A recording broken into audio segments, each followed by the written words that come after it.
All right. So welcome to the Chief Chat. It is Friday at noon, and that's what we do. We got a great hot seat today. Caliente Joe, the coffee company, is going to be very cool. Great thread going there. Everybody loves what he's doing. It's a subscription service for coffee, which I know a little bit about after working with Dave Asprey from Bulletproof for a couple of years, and getting some great feedback on Joe's stuff over there. So that'll be a wicked fun hot seat. What can I tell you? Some more cool stuff about with Copy Chief Live. As you know, Clayton Makepeace will be there. And I asked behind the scenes, I asked Clayton for some of his proudest moments from his 30-year career writing copy. And he's been sending me links to some of the promos that he thinks should be on my radar, which is pretty cool. So I'll be reading through those and finding a way to, give a tip of the hat to Clayton, who is not speaking, but I told him it'd be a little crazy to have you in the room and not put you in front of a microphone at some point. So he agreed to that. I'm going to create a panel, I think, of can you imagine a copywriting panel with Clayton and John Carlton and Paris and Marcella and it's nuts. I don't even know what to do with that. What do you do with that firepower? Like, how do you make the most out of? Maybe you should be like, they should critique the simplest thing. Wouldn't that be the funny thing? Instead of like trying to create some grandiose thing for them to critique, just make it the simplest thing imaginable. I don't know, like a newspaper ad or something, like a tiny 1x1. That'd be hilarious. Oh, thank you, Tim. Tim likes my shirt. Thank you. It's one of those shirts I paid way too much for and don't actually love, but thank you. It's summer here, and yes. And now here's today's big announcement. It seems like one a week we get one of our copywriting heroes to gleefully come join us at Copy Chief Live. Today's announcement. Are you ready? Should we guess? Someone who lives part of the year here in Florida. Someone who has contributed great stuff to Copy Chief. Loves Copy Chief, shares his work in there sometimes. I said a he, so we got that. Yes, Dean Jackson. Dean Jackson will be joining us. He called me this morning, heard about the event. I'd actually sent him a link. And he said, it's all very exciting. And so Dean will be here. And again, to have people like that in the room and not put them on stage, it almost feels like a crime, but I'm sticking to my word. I will not bloat our schedule. I will resist the temptation to create more and more opportunities to, put people on stage, because it's just true every time.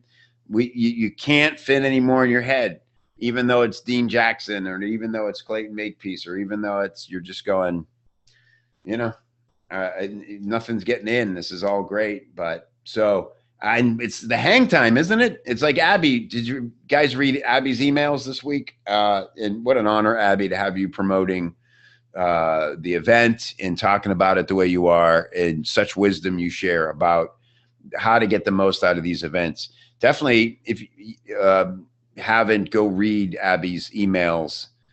If you're not on her list already, what's wrong with you? onlifeinwriting.com. And she talked a lot about how she's leveraged her events. And one great point she made was no cheap events, right? If it's $250, whatever, chances are there's not a lot of serious prospects for you there. And, the other one, a very smart note, principle I followed for a long time, is that I typically don't go to as many copywriting events to network.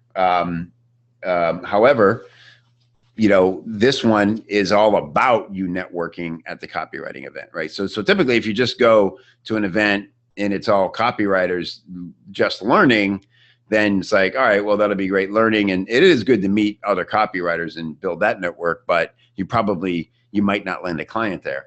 However, at this event, obviously, we're all about bringing in the people who are desperate for you to learn how to hire you. So it's a little different, as Abby pointed out. So let me tell you how that's shaping up. It's really cool. So as promised, I'm getting on the phone with all the people who are coming to Copy Chief, all the copywriters. If I don't know you, we're talking. Certainly anybody who's coming there to find copywriters. And it was interesting. So look for Terry Weiss in Copy Chief this weekend. I was walking him through the site today. Yeah, I know, Abby. It's just going to be total insanity for 3 days straight. Seriously, at any given time, I feel like I'm gonna just break down in tears. I'm gonna jump out. My head will explode. I just know that dramatic things. I can't even grasp the amount of emotion I'm gonna be experiencing over those 3 days. Sorry, what was I saying? I shouldn't look at the comments. What was I saying? So Terry, look for Terry Weiss from Money Map. It is he is tasked with recruiting new copywriters for Money Map. Okay, and what he said, it's interesting. They all say this: if you really have the talent, if they are looking for good copywriters, you don't necessarily have to move to Baltimore to work with these copy shops. These publishers, they're gonna if they think there's a match between your skill set, your mindset, and their need, they're gonna make it work. All right. So that's what I've been hearing, which is refreshing because obviously it's a big limitation to have to move to friggin' Baltimore. I can tell you also, Clayton will be looking for writers who can come work with him in Sarasota. Or virtually, and also Blair from Legacy Research. I don't know if I talked to you since I talked to him, but he is definitely going to come do a training for us. Legacy Research, Mark Ford's branch, one of his branches he is Agora really, but him and Bill Bonner. Palm Beach Letter was Mark's baby. And Legacy is carrying that as one of their signature newsletters. And so they're a bit of a smaller shop and they're more flexible.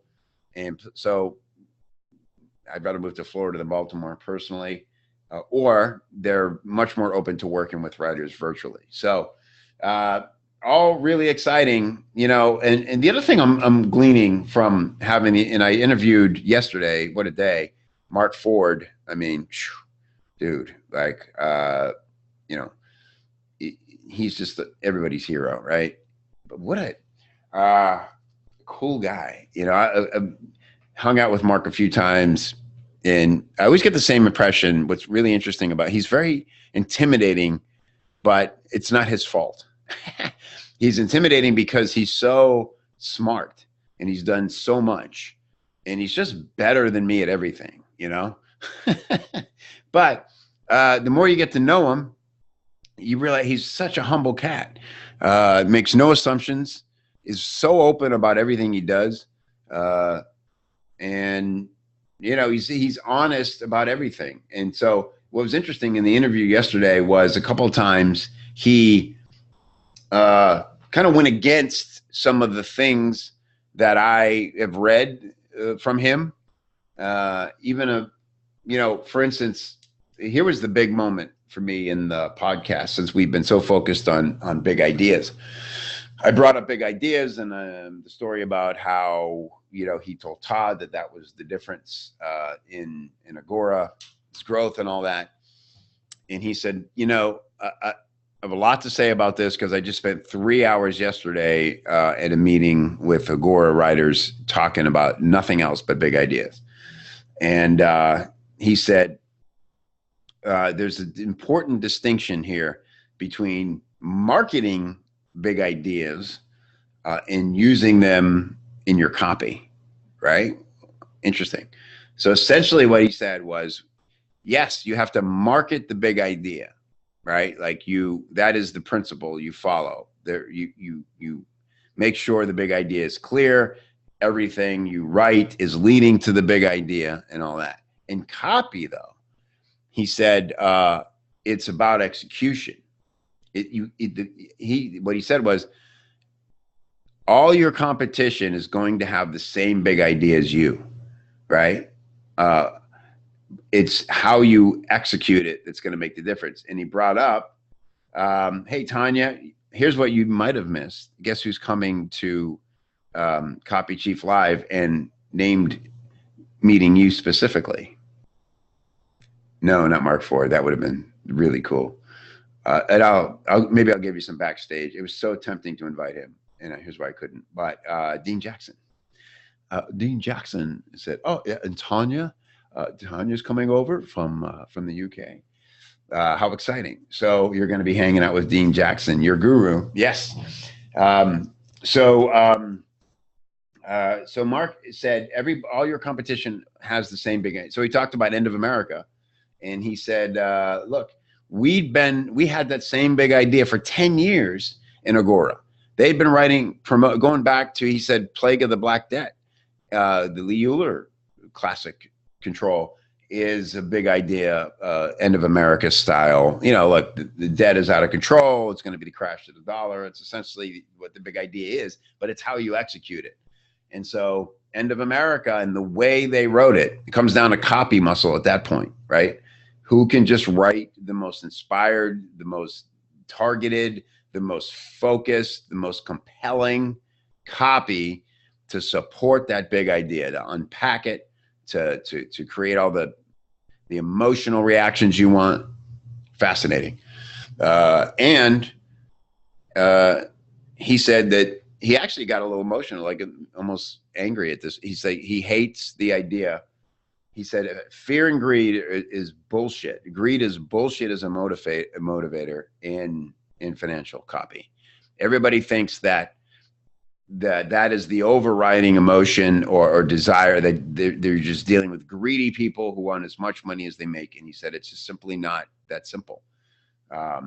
If you look at the definition of greed, it's one thing, and most people would not identify themselves as that. And so then he went into some more detail. It was so good. And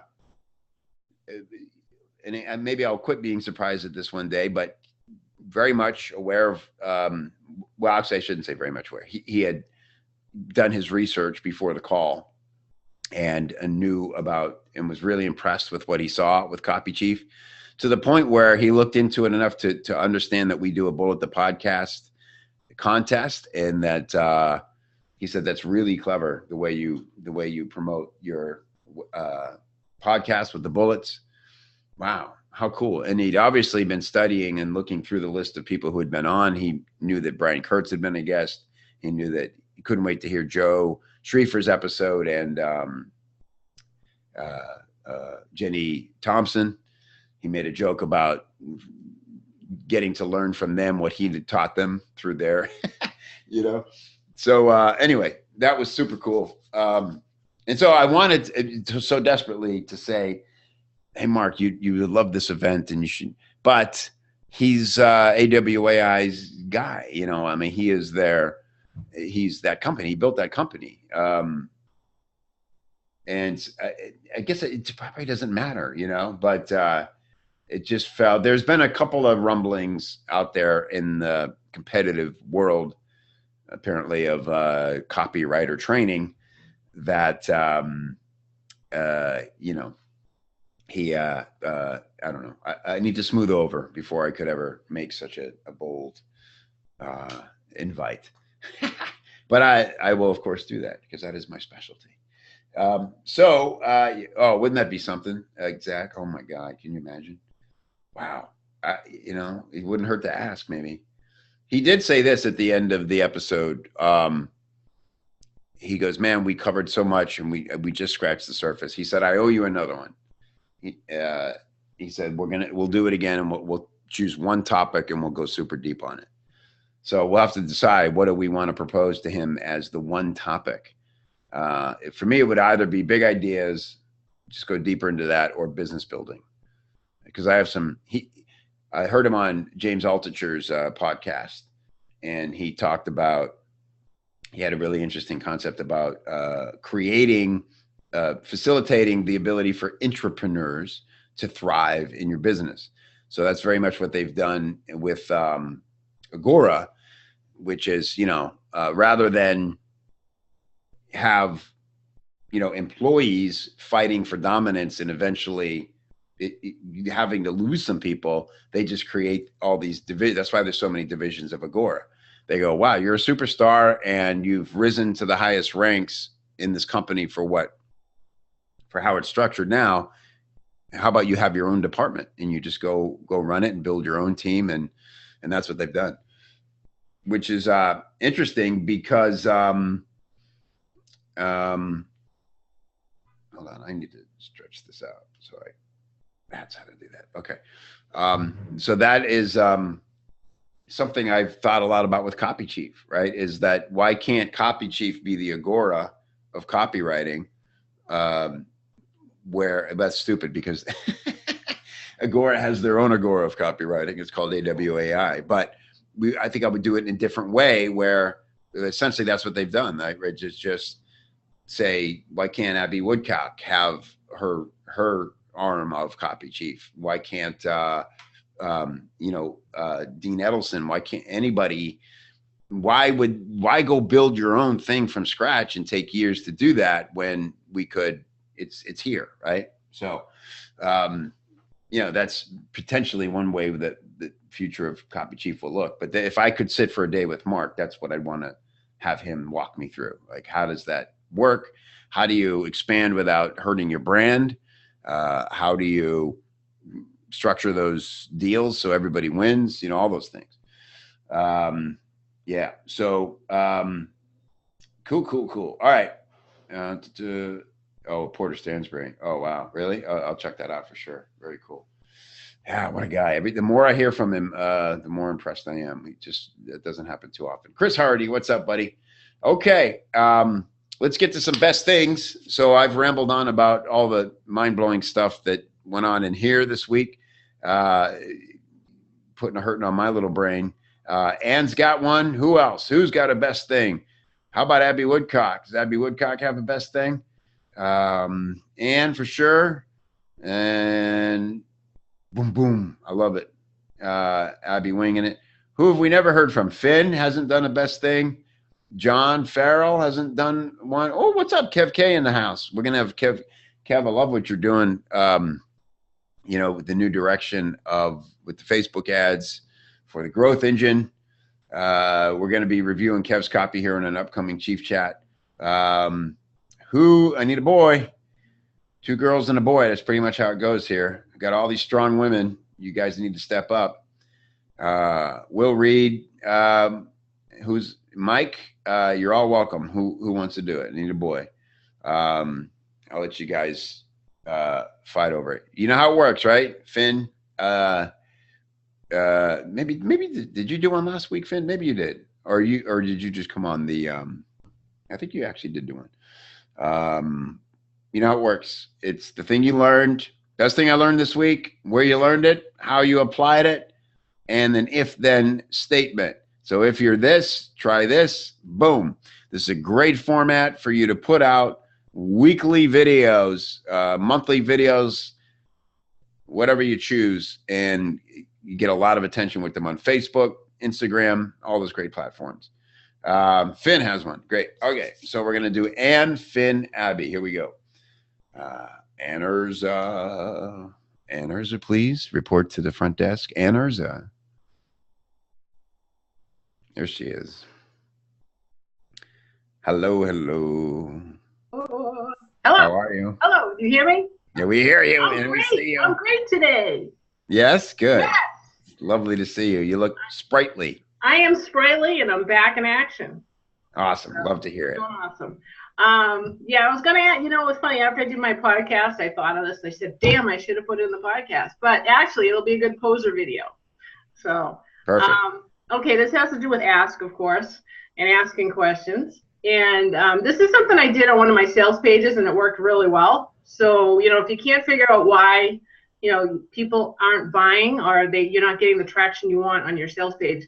One thing I did at the end of my sales page is I put a little question at the end saying, why, not interested in buying today?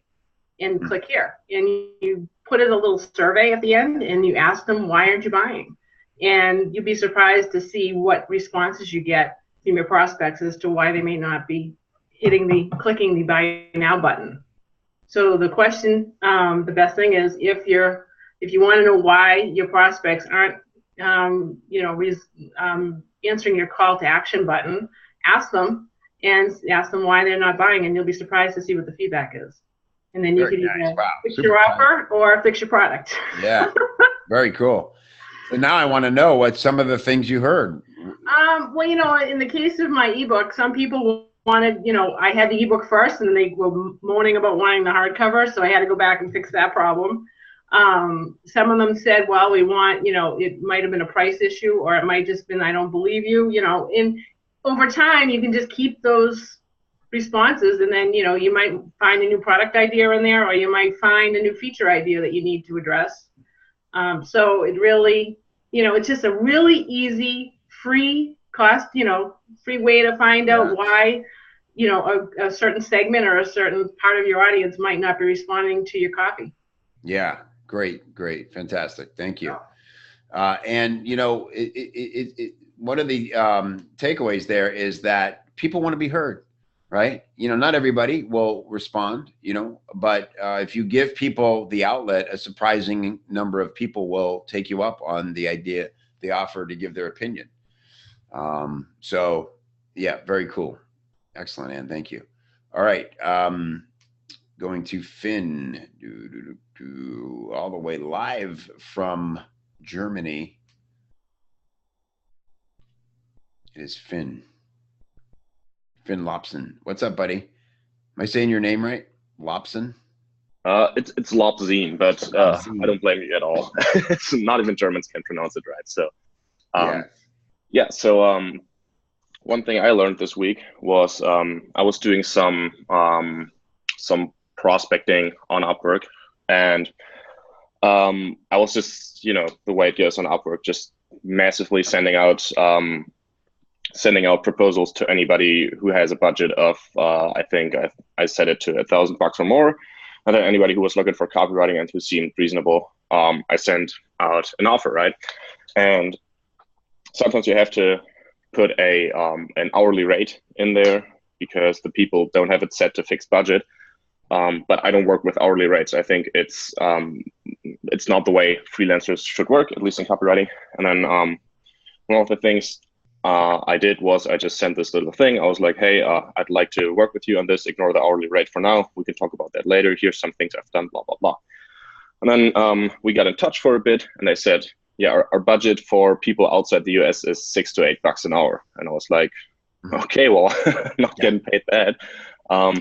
So I essentially said, okay, he needed 20 subject lines a day for emails, and because he's some super affiliate, and I said, okay, I can do 20 subject lines a day for $50 a day. And he said, okay, no, I don't want to pay that. But I insisted on it, and I went down to $40, but now I'm getting paid $40 a day, and I just insisted on it, and I was willing to walk away from the offer. And the thing I learned was that if you insist on working on your terms, you will work on your terms at some point. Very nice. Yeah, that's great. And you know what else I love, Finn, is the hustle. That you went after the gigs, You're not sitting around going, Joe, I wish somebody would call. You're using the filters, and you're finding out, who's who and what's what. And that's what led to that conversation, right? And so yeah, exactly. Yeah. I mean, I'm curious, what price did you put in when you had to put a price in? I put $60 an hour or 50, one of those. But I mean, one of the things is that before anybody runs with this and gets burned out because nobody wants to pay the rates, obviously you're going to burn some leads on the way, right? If you want to work if you really want to work on your terms, there are going to be some people who don't want to work with you on your terms, and you're going to repel those people on the way. Yeah, but that's a good thing, right? I mean, yeah, exactly.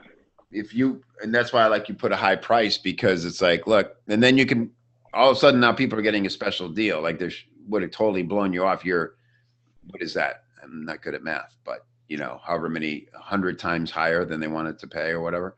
Yeah, I mean, like it's around 6 to 8 times. So 6 to 8 times. And so, but the fact that you private message them, they were just going to look right past that rate and not consider you, right? And then yeah, I mean, like obviously if you budget with $6 to $8 an hour and there's somebody with $60 an hour, that might catch their attention, right? Yeah. And then obviously the first objection is, okay, I'm not going to pay that on their side. So I did some micro copyboarding on that, and I was like, okay, the first objection is going to be the price. So I'll just say, okay, ignore the hourly rate, because I'll get back to the prices later. So and in addition to removing that objection, you also have an open loop, which makes them read your proposal. Yeah. Good stuff, brother. Thanks for sharing, man. Really good. And you know what? It's interesting, like Upwork, like obviously, we look to create opportunities in Copy Chief with a higher level of client. And, we don't, it's interesting because what I train my writers in RFL is people will often come ask, and the very first question I have is how much, right? And your job, if done right, is to make, by the end of the conversation, price not really an object. And I show an example of a conversation like that. And so that's exactly what Finn did, but he's using the mechanism where, price is how they're shopping. It's the criteria for how people function on Upwork. And so, never sit around saying there's no work out there, or I want you to have a high standard, but also it says a lot about people who are willing to hustle and they just want to be working. This is like Carlton's, I don't love the term, but the shameless whore phase. That I don't agree. The only thing I disagree with John on is that you should offer to work for free. I don't think you should ever offer to work for free. But, for Finn to be for $40 a day to sit around and get to write copy doing what he loves, it's not life-changing money, but it's quick work. He's who knows what it could lead to. This guy's a super affiliate, right? So he needs copy written. It's a great kind of a step one service. Fantastic. Well done, Finn. Love it. Okay. Woohoo. Abby Woodcock. She's going to wing it. There she is. It's my girl. What's up, Abby? Hey. How are you? I'm good.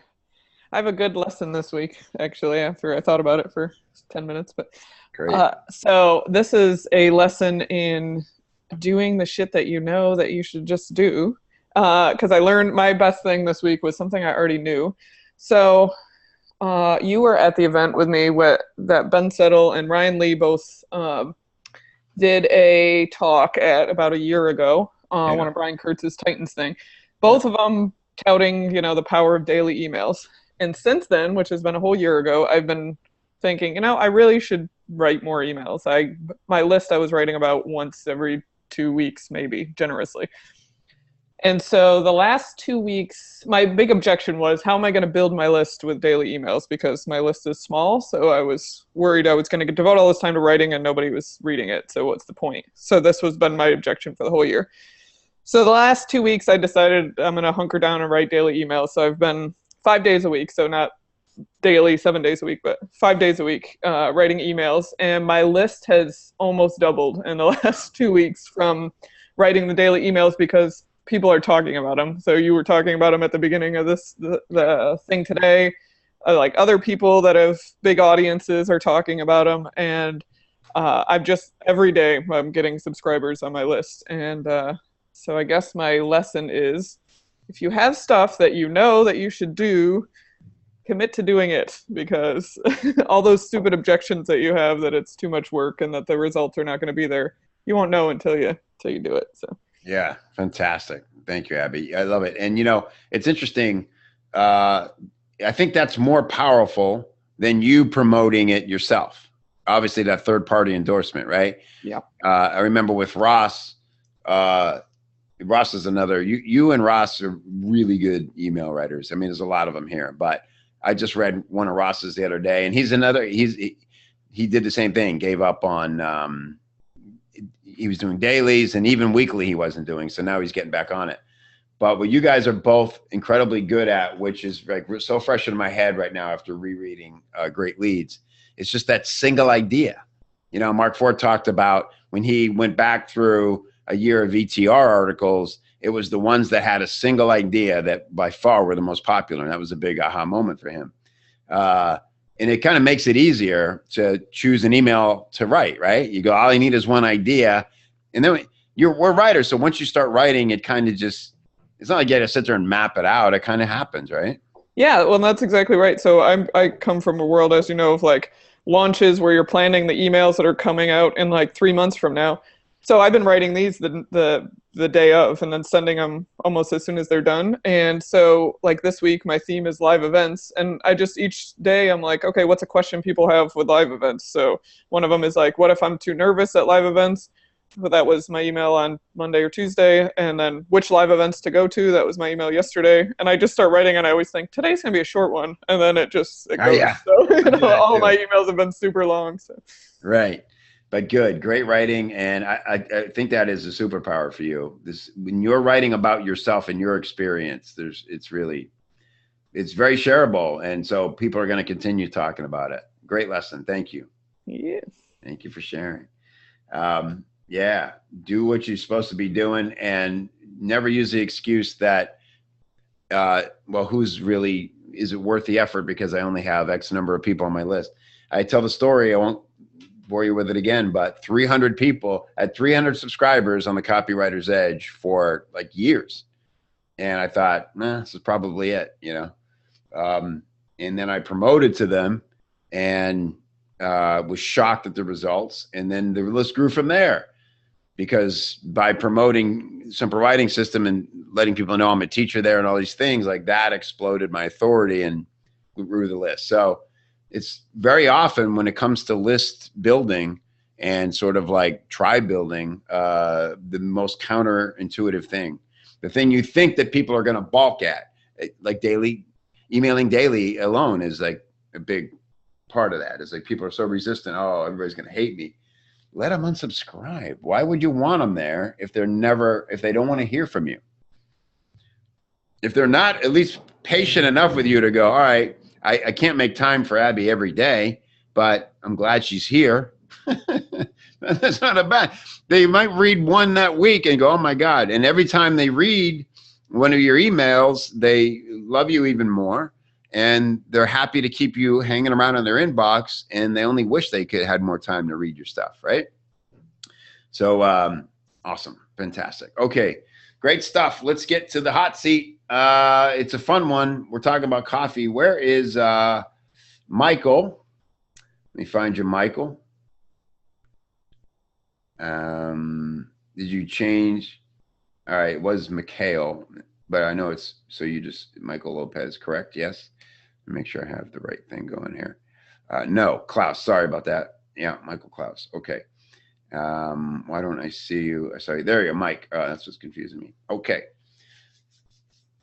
You just go by Mike. Perfect. What's up, Mike? How are you, buddy? Good to see you. Let me unmute you. Ba-da-bum. Oh, did you do it? See in the bottom left there, there's a little microphone. That'll help you choose your source and unmute. There you go. How are you, bud? Good. How are you? Good, man. Thanks for doing this. Yeah. Thanks for having me. Yeah. You getting some good value so far in the feedback? It's been great, actually. It's been, I didn't know what to expect. So it's been awesome. Feedback's been great. And it's funny is so much of it is, it's stuff it's not necessarily something that I have known that I need to do, but it's the simple stuff. Yeah. It's just doing the work. It's like, but the insights have been awesome. So it's great. Really, really valuable. Yeah. That's the beauty of not writing alone, right? Is that because it's kind of like what Abby was just saying. It's like you have these things in your head. You go, I should probably do that. But when somebody else points it out, then you're like, of course. Now you have validation. Yeah. That's something you should focus on or a change you should make, right? So Yeah. All right, let's do a couple things. Let me get to your this is the thread, everybody. Maybe Tim will post the link there if you haven't seen it. So it's Caliente Joe. And let's go to your site and bring that up on screen. And so bring us up to speed for anybody who hasn't been in the thread or future viewers on what you're up to here and the sort of the pain points we want to try to heal. So what I'm doing is focusing on, so it's a coffee subscription, coffee beans delivered to your door. So I'm taking freshly harvested coffee, green coffee, roasting that coffee and shipping it within 24 hours of being roasted to your door. So you're getting the freshest harvested coffee, the freshest roasted coffee delivered right to your doorstep. So you're just getting the best coffee experience that I think you can get. So that's in a nutshell what I'm doing. And what I'm trying to fine tune is just what makes me special and stand out in coffee. Because there is a lot of great coffee out there. I think mine's the best, but of course, I want to find a way to share that. And so I can stand out and sell more coffee. Okay, great. Yeah. And so tell us what's driving sales now? Instagram is where, honestly, Instagram, and then I have a referral program for subscribers. I use Referral Candy, and also just reaching out to people for referrals. I haven't started doing any like paid driving traffic to the site. Everything's been organic at this point, and it's growing. I've been fearful to, and it's probably not wise, but I've been fearful to drive traffic to the site because I've never felt like I have a clear call to act, like a clear message that makes me maybe unique. And I think that's hurting me because I obviously with feedback and all that, I would gain insight. Right. So I probably should just be doing that, but I'm not. Right. Sure. Is the free trial the point of entry for most subscribers? Yeah, it is. Yeah. Okay. Yeah, I'm going to sign up. I was very compelled by it. I drink, and I know we got some coffee snobs. Maybe we'll get Finn on. I'm not a coffee snob, but I know what I love. And so I've been a bulletproof drinker, for years. And a big part of it for me is Dave's coffee is I know how it's sourced. And a big thing of it is my wife drinks it along with me, and she swears, at least not that we've tried them all, but she gets a lot of acid reflux from coffee. And she just doesn't get it from Dave's. However, it's roasted or, processed. Yeah. So what's different about a green coffee bean than traditional?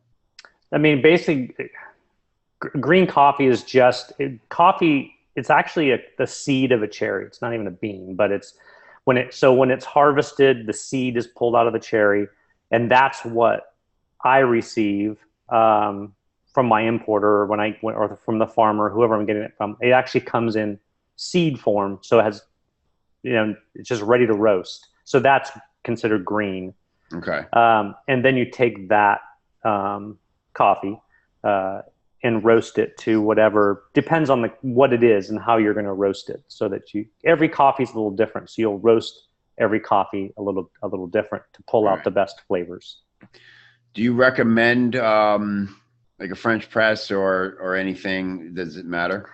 It depends. I mean, I prefer like that pour over in that photo there. That's how I prefer it. But I drink 1 cup of coffee a day. I don't drink pots and pots of coffee. I drink one really nice cup of coffee a day.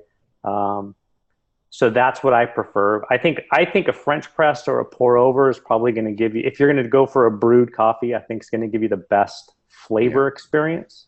Mm-hmm. So those two are, just depends on your schedule though too. People are busy. If you're trying to do 5 things in the morning, adding a slow process of making coffee might not be something that's going to fly for you. So it just depends on what you're doing. Yeah, totally. Yeah, my wife and I drink 1 cup each in the morning. So it would be worth it. Ethiopia Shikiso Mora. So this is the farm. And yeah, okay. People are known as the coffee farming is fundamental part of the culture. It's grown organic methods. You know what I would like to see, Mike, is more about the process, more about you. Are you familiar with saddleback leather at all? A little bit, yeah. I am. Okay. I had an interview with the owner there. We've done quite a bit of analyzing of their copy. And, you know, like you said, you want to bring more personality to it. Things he does, it's just so much a lifestyle, right? Yeah. I mean, you know, look at the bags everywhere. People send photos, stuff him and his family do, these little movies. It's just like this. My big theme this year has been all of you all the time, right? Mm-hmm. So what are some private passions or other things that you could incorporate into the lifestyle of your brand that you're not now? Well, that's what, like on my homepage, there's not much on there. There's a shot of me holding a thermos, for instance. And Right. I'm like right now, I'm actually at a friend's house up in Oregon, and we're on a motorcycle ride up the Oregon coast going up towards Washington. That's something I love to do. And it was part of some of those photos were some of that like lifestyle adventure type, getting out. And I think trying to find people that, and then finding people that like those same passions and maybe just speaking to them as opposed to trying to speak to everybody. So that's, do you like to write? Would you like to write? I do. Yeah. Yeah, dude. I would have, I think I would start, is there a blog aspect to this? There can be, but I have one article I wrote, like that 3-minute morning, and that's on the blog thing, but I don't have like a section to it. All right. I would condone that for you. Okay. And just, man, dude, you're riding up the coast on motorcycles. Like, how great is that for just an adventure? So many people would love to. I want to do that right now. Yeah. I want to see photos of it. I want to see what you're seeing. I want to see you and your buddies with your bikes. And so cool, dude. Like, it is a lifestyle, right? I think one of the things I mentioned, in the, wait a minute. Let me get out of that. This is frustrating. Sorry. The thing keeps dropping down on me, so I can't go where I'm trying to go. There we go. That, you know, that's a big part of what's going to, you know, this stuff like Zach pointed out about, this was a great example. Yeah, it was. It's just it's the process that you go. It's you. You're the you're the man responsible for every sip of coffee I'm taking. Yeah. And if I don't like you and admire your lifestyle, and you know, when I get a leather bag from Saddleback, I'm getting a piece. I can't think of his name now, but I know that I feel like his eyeballs saw that bag, and like he knows the person who stitched it very well. Like he trained them personally on how he stitches, and you know what I mean? Yeah. And I think that because that's where you are in your business, you could totally afford to brand it around you, and you're the perfect guy for it. So I know it's funny is I've been wanting to build this coffee business for 20 years, and I just started doing it at the end of last year. It was I finally pulled the trigger and said, I'm going to do this. I've been putting it off. And I wrote out a little list of like the things that just came to like what matters. And it was I need to be the enthusiastic ambassador of like why people buy this, because there's a million brands of coffee out there, but there's just me, only one me. And even though I might repel most people, I'm gonna find my little tribe of people that love the thing I love. Absolutely. But what's happened, and I wrote down not to get sucked into the culture of coffee, like the brands and the people. But as I've started building and becoming friends and associating with other coffee company owners, I've realized I've kind of fallen into that little hole of now I'm just like everybody, and I'm not telling that story for some reason. So I totally agree with you that time to embrace it. Yeah, dude. And I would even how is it shipped now? Like mail, USPS. So just that's how I mean, are you packing the stuff in your garage? Like now, I have a roastery like in Berkeley, California, so just outside of Oakland. So I roast, package there, seal the bags. It goes into an individual little box, and that's something I just thought. And I don't even show that, but I should show like what you get. A little box with the coffee card explaining the coffee. It looks nice. And since it's monthly, dude, if you could drop in a mini version of I wish I had one with me. I should have brought it. You get a whole book on these olive oils from TJ Robinson, you know? Okay. And like, I don't read every word, but if I did, it would be so fulfilling. Yeah. Like, how much better is that oil going to taste if I've read the copy, you know? Here's the farmer, a picture of him and the farmer. Here's what the crop went through this season. Here's how the weather's been. Here's how that's affected the taste, right? Yeah. Amazing. And it's the stuff you're into. Now, I'm not saying you have to go visit these farms or do whatever, but you've got a little bit about the farm. I want to see you there, like take a trip there. It's a marketing expense now to go there and film some video and show me the villagers and how it's affecting their lives to work there. I mean, that's the stuff that makes me, you know, it's not just a cup of coffee anymore. I'm a part of something. Yeah, no, you're right. That's, I know without a doubt, that's the key. It really is. Yeah. Okay. Let's, I want to hear from some of the folks who have been in the chat. Let's get Finn in here. I know he's very passionate about, wants to be your customer. If you could just get that stuff to Germany. Let's get Allison, and who else feels passionate? I know Dean's been posting some stuff. Let me stop share a minute so I can find who I want. Finn, I'm going to bring you on. Allison, are you good to come on? Dave Munson, thank you, Tim. Dave Munson is saddled back. Allison, I'm going to put you on. I hope you can. You have to go at 1. That's fine. I'll hear from you first. Armandine. Anybody? Oh, Zach. Yes. Zach's been very active. And okay, cool. Here we go. Good panel. Awesome. Love my people. Okay, Allison, why don't you start us off? And nice to see you. Can't wait to see you in October. What are you seeing here? Hello. I actually have to catch up on all of this. I'll admit I didn't go through it yet. So please come back to me. Okay. All right. Go dive in. Finn, you got a lot to say, buddy. Let's hear it. All right. So yeah, I mean, obviously, ever since I've kind of opened my eyes up to the marketing world, all coffee shops and roasteries I've been to, and I'm a regular customer of. Obviously, they have been, you know, I've come to see their stuff in a different light, and also have come, I kind of know what's been working on me. So I mean, that might not be representative, but I'll try to do the best I can to help you out here, Mike. So one of the things, I wrote this in the chat, but I went to this coffee shop, and one of the things they just had lying around was a photo album of them, of their trip to the company, to some of the farms where they went to, right?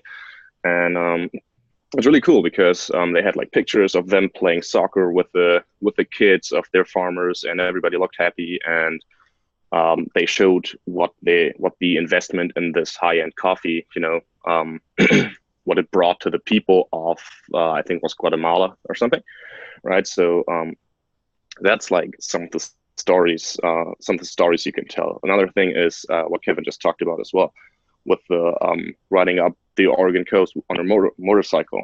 I mean, that's a really cool thing, and one of the things I could totally see attract many people would be like, okay, look, to get up in the morning, we made like a liter of cold brew, right? And just these things which, like you kind of connect your business to your life, and then you can do that whole tribe building, which is, which pretty much guarantees you business success. If you just have people that flock to you and want to buy everything you put out, then you can rabid fans. It's kind of like Abby was just saying about her list growing because other people are sharing it, so Mike, like your customers are going to become your best advocates, through this. Yeah. And so that's a great example, Finn, of like, and one more thing I was seeing is that you were kind of villainizing the grocery store beans, which is totally something which happens to anybody who tries like single origin beans and all that. So some of the things you could include would be, like the whole Arabica Robusta thing, right? Because a lot of the time when you buy cheap beans, you're getting Robusta beans, which is like an inferior kind of bean, which is higher in acid, which can lead to the whole acid reflux thing. So Kevin, with your wife, one of the things that's possible is that the higher end beans, they're just pure Arabica, which are lower in acid. So your wife might deal with Arabica beans better than with Robusta beans, which are common in groceries. So, that's one of the like villain angles you could work, right? And even though your customers are already, buying, what did you say, peats or other higher end beans than grocery store beans. Yeah. So even though they are already buying these, it's always good to have that common villain, which you're always looking for. And that obviously would be the corporations and the Robusta beans, which are bad. And, just one thing that I just thought of. Cool. Yeah, good stuff. Thank you, Finn. Appreciate it. Yeah, thanks, Finn. Okay, Mike, I was here from Allison real quick. She has to go at 1. And even though I slammed you in here, so Mike, I have some questions about your user. So I'm curious more about the coffee behavior of them. So you mentioned that they are a little more sophisticated in that they like Pete's over, say, a generic grocery store brand. What about how they prepare it in the morning? I think you had mentioned something about how they may not have time for pour over every morning, but I'm kind of curious because that usually indicates what they typically like in coffee and if they prefer things like taste or convenience and so forth. I think a lot of them start with the drip. Just the conversations that I've had are people start with drip, then they migrate into a French press. I don't know the numbers. Very few, I think, do a pour over. I find I'm kind of I think Kevin is too. A lot of people drink a lot more coffee. They'll whether they share it with their spouse or they'll make they want more, where like say a pour over, if you're going to have say 2 or 3 cups, it's kind of a process. So I'd say drip is still by far the most common, like a small coffee maker. I've had a lot of people ask me like, what's the best drip machine? And I try to steer them towards something I think is good. So that's probably the best. And by sophisticated, it's just when I grew up as a kid, I grew up with my mom drank Folgers, and I always hated coffee until I had better coffee. So I find that I'm not really getting anybody from that's sitting there in that market. But if someone is buying Pete's at the store or even Starbucks at the store, I find I'm getting the customer who wants to maybe just move up from that. That tends to be the most common person. Yeah, and it's maybe there aren't many local coffee stores to buy that from, so they need a subscription instead. Well, that, and I think a lot of people feel intimidated. They'll go into maybe a specialty coffee shop, and just because of the crowd and a little bit of the the attitudes, you almost feel embarrassed if you don't know. Like they're afraid to ask, like, what's this or what's that? It's not a real welcoming experience. So I think this maybe just seems a little safer. And I guess maybe I could work on educating people in a really safe and fun way where they might go, hey, this is actually a great way to learn too. So that's a good point. And going back to what a lot of the other people were saying about you and your process and your lifestyle, I think that makes it a little more relatable because it's not this handlebar mustache guy who is super trendy and they don't want to ask him questions because they might feel judged or snubbed. Yeah. So the more that you can show that you are this warm person and you're sort of like the, I guess, Bill Nye or someone who's just really fun to be around and learn from, then I think that customers will relate to you more and be more willing to buy. That's great. That's really good. That's I agree. It's hard to want to think I could be that person, but I mean, not that I could, but it feels funny to think that would be me, but I see the power of it. Yeah. You know? And like you said, Mike, it's for people who resonate with you now. Like you don't have to compete with anybody else. It's just your thing. Yeah. And it's purely, like you said, just the fact that I want to hear the story about how you've been wanting to do this for 20 years and finally did it.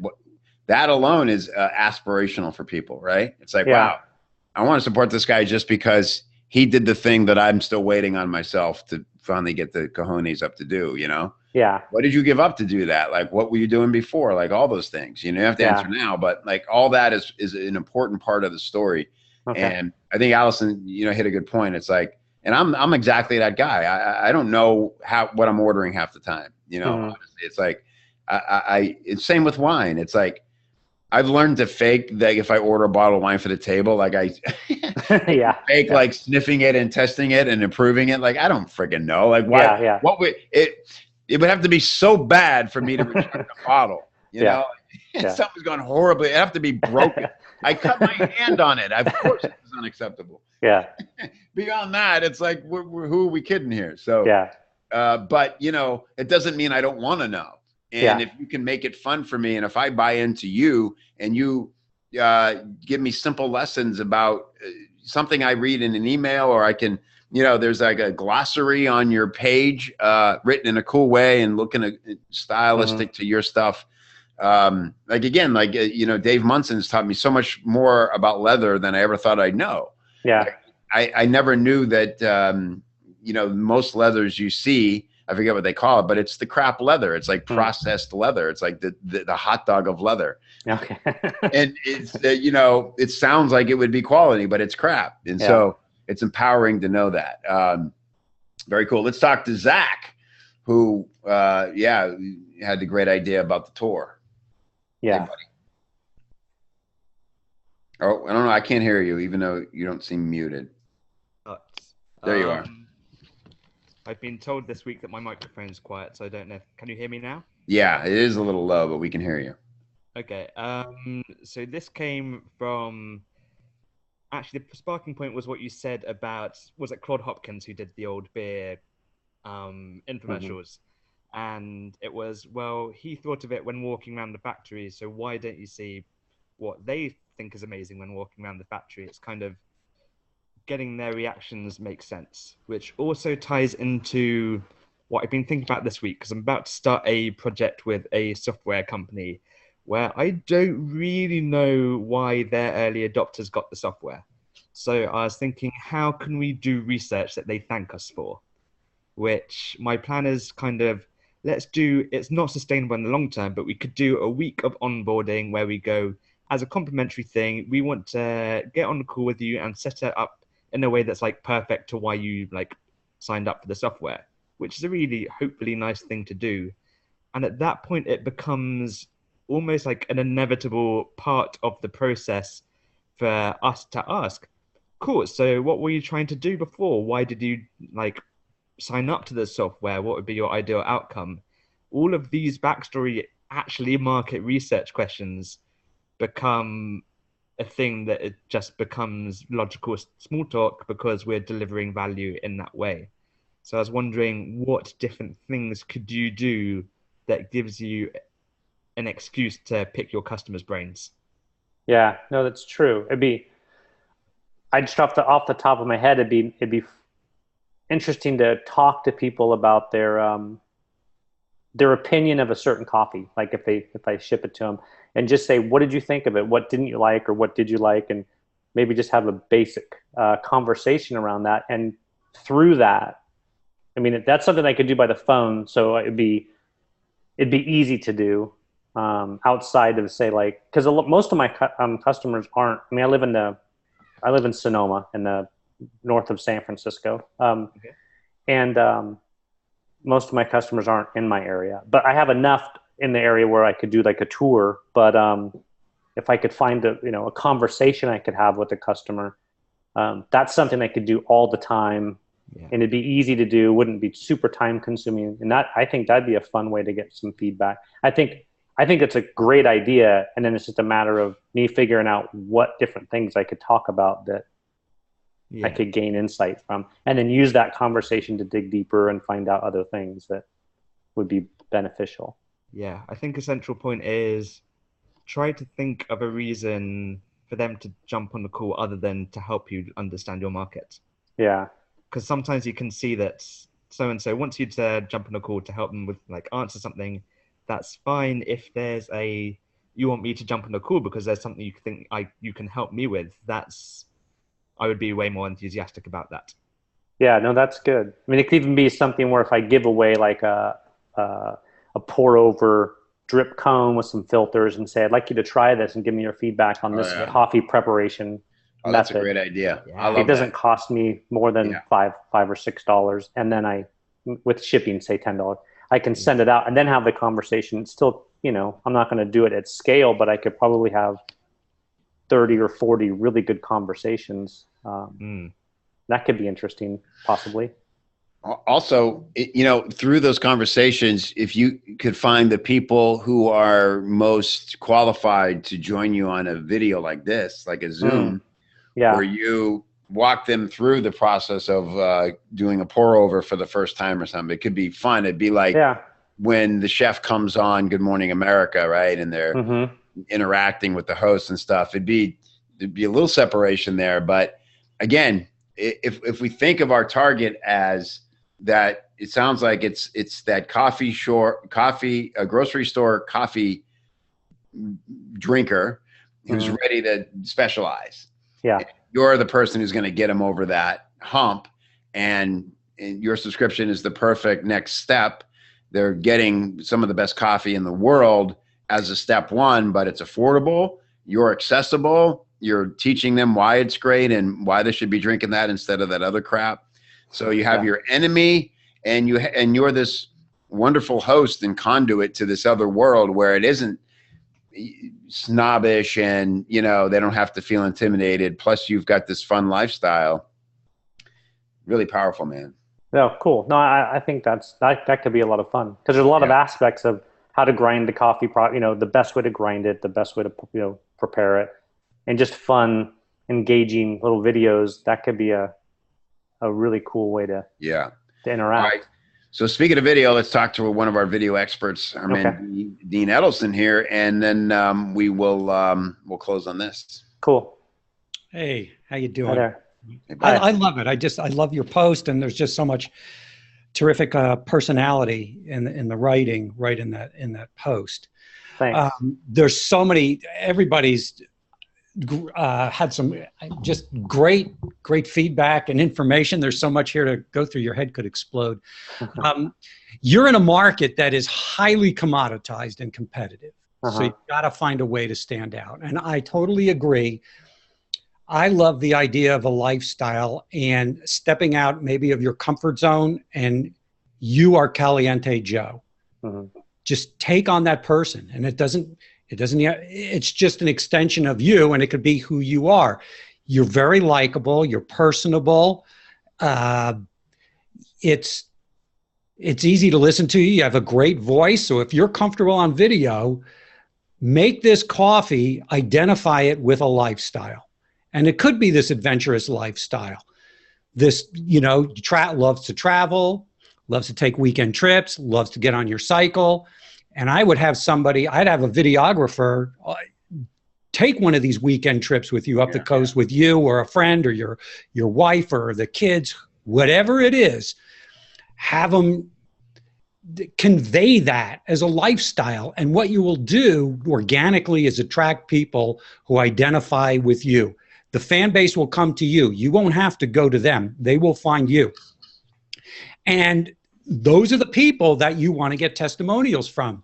You could, I mean, there's so many wonderful promotions. You can offer them $5 off a bag of coffee or one free subscription that they get, or those filters, and say, simply with your iPhone, do a 30-second, 1 minute, you just guide them through it and say, let me see you out at the campfire. Let me see you on your trail bike and stopping for a cup of coffee, or at the cafe or wherever it is, and just having them talk about the great time that they're having, where they're identifying the coffee. So it's anchored. I like that. And I you know, in the post that I put up there too, is that coffee it's a sense memory. I mean, you say the word coffee, you smell it. You have a cup of coffee in front of you. It brings back memories. It's an incredibly strong sense memory.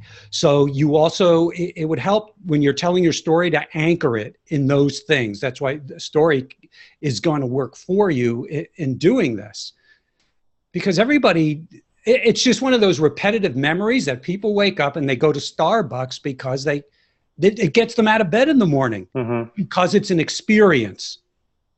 So you're saying when I'm writing, just to reference the smell, like reference a story that talks about the smell of coffee and the anchor.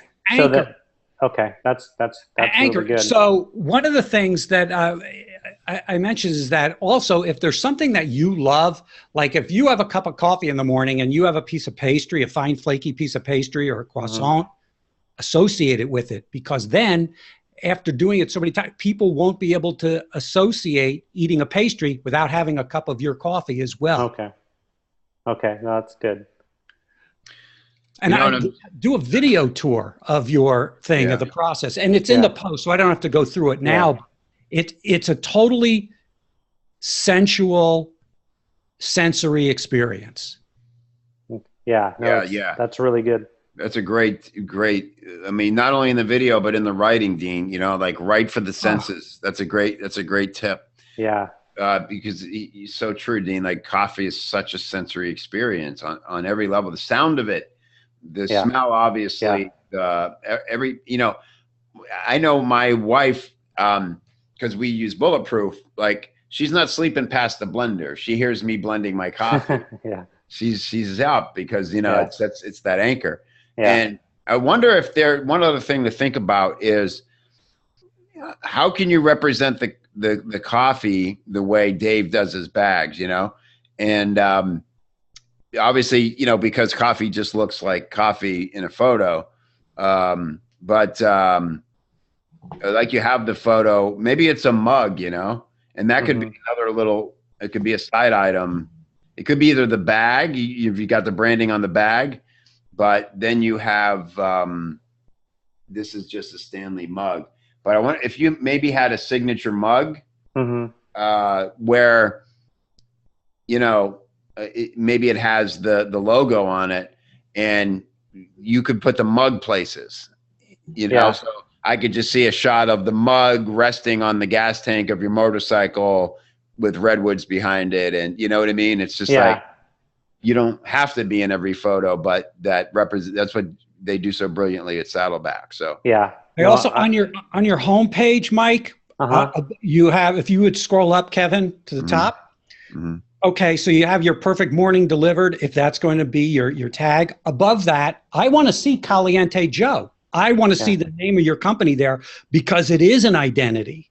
Okay. It's not just the name of a product. You want to associate Caliente Joe, your perfect morning delivered. Okay. Make it prominent right there. Okay. No, that's good. Yeah. All right, cool. Mike, any other questions or anything based on all this? No, I just want to say thanks to everybody. I really am grateful for all the input. It's been great to hear, and just thank you. Thanks for everything. I really appreciate it. Yeah. Oh yeah, Melanie says mug. You know, what a cool idea. Yeah. If you could send a mug as part of the welcome subscription, I mean, you know, obviously Yeah. price becomes an issue, but that could almost be an incentive. It's like, yeah, your free trial. Are you ready to up? You know, Yeah. when I don't know. Are you sending reminders now at the end of the free trial that they're going to get charged? And Yeah. okay, Yeah. so I'd love to see a picture of the mug. If I'm on the fence, it seems silly, but I put so much value on mugs. It's like you could have one printed for like what, $5 or something, but that mug represents a memory to me, right? Or like you said, like this whole thing is about being a part of something. Yeah. So could be. No, I really like that idea. I think that could be a lot of fun. Yeah, when they decide to commit to the monthly after the free trial, you got a picture of that mug in the email going, can I send you your complimentary Caliente Joe mug? You know, very cool. No, I like that. That's really good. Yeah, awesome. All right, thanks for doing this with us. Yeah, thank you guys. Appreciate it. Yeah, happy to keep it up, and we'll see the evolution. All right, talk soon. Sounds good. Bye, Thanks, everybody. Kevin. Thank you. Bye. See you inside.